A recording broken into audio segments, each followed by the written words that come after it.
Hi, I'm Erica Buensuceso from Taytay Rizal, 27 years old. I'm a professional singer. At the same time, nagtatrabaho ako sa mom ko as executive assistant. Nalaman ko yung KWC last 2017 nung may sumali akong kakilala.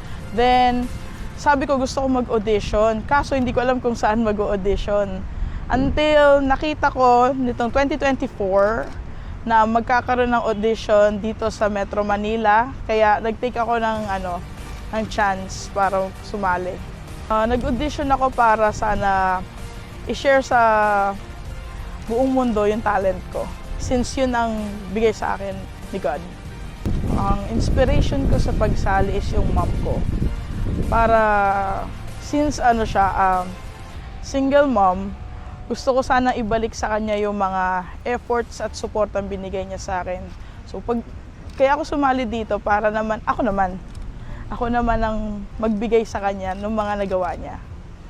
Impossible dream. Kasi lahat tayo is, dreamer. Lahat tayo nangangarap na makasali sa tulad ng itong mga contest na to para sa future natin. I deserve to win in this competition because I got the soul. Aside from that, I want to represent the Philippines on the global stage. Sayang naman kung hindi ko gagamitin yung talent ko, di ba? Asahan nyo na buong puso kong i-dedicate ito para sa inyo. This is my quest to follow that